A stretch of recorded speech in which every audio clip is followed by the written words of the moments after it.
2000 मिसाइलों से ईरान करेगा हमला, ईरानी मंसूबों से इजराइल दहला। इतिहास के सबसे बड़े हमले की तैयारी, मिडिल ईस्ट में छिड़ेगा वर्ल्ड वॉर। गाजा में खामोशी है लेकिन शांति नहीं है। ये सोचना भी बेईमानी होगा कि मिडिल ईस्ट में अब जंग नहीं होगी। आपको बता दें कि मिडिल ईस्ट फिर से सुलगने लगा है। एक चिंगारी के भड़कते ही जंग के शोले भी भड़कने लगेंगे। एक बार फिर दुनिया मिडिल ईस्ट में इजराइल और ईरान के बीच जंग की गवाह बनने जा रही है। इसकी वजह यह है कि ईरान और इजराइल के बीच दुश्मनी का एक नया अध्याय शुरू हो चुका है। ताज़ा रिपोर्टों के मुताबिक ईरान ने इजराइल पर एक साथ 2000 बैलिस्टिक मिसाइलें दागने की योजना तैयार की है। यह हमला अगर होता है तो यह इतिहास के सबसे बड़े मिसाइल हमलों में से एक हो सकता है। इस संभावित खतरे को देखते हुए इजराइल ने अपनी सुरक्षा को और मजबूत करने का फैसला किया है। देश के रक्षा मंत्रालय ने सरकार से 144 अरब शेकेल यानी करीब 44.7 अरब डॉलर के नए रक्षा बजट की मांग की है। इस बजट का बड़ा हिस्सा ईरान की बढ़ती मिसाइल और ड्रोन क्षमता का मुकाबला करने में खर्च किया जाएगा।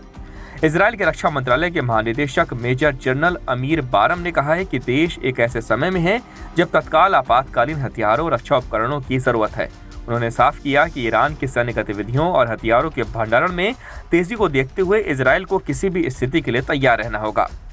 इजराइल की ये मांग इसलिए भी अहम है क्योंकि ईरान लगातार अपने मिसाइल और ड्रोन प्रोग्राम का विस्तार कर रहा है।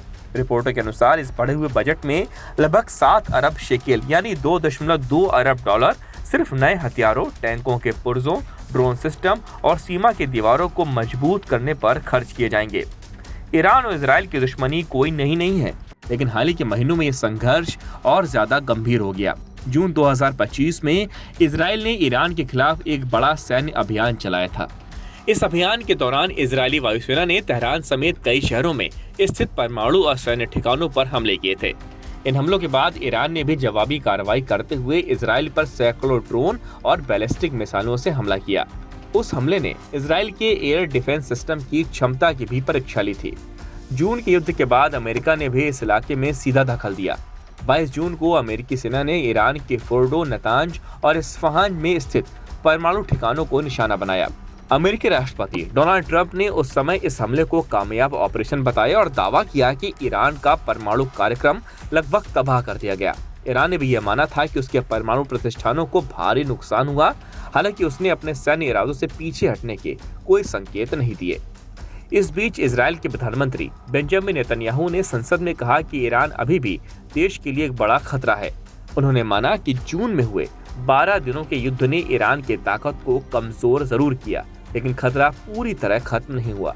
नेतन्याहू ने नेसेट में कहा कि उनकी सरकार ईरान से आने वाली दोहरी चुनौतियों यानी परमाणु खतरा और बैलिस्टिक खतरा को एक साथ बेअसर करने में लगी है।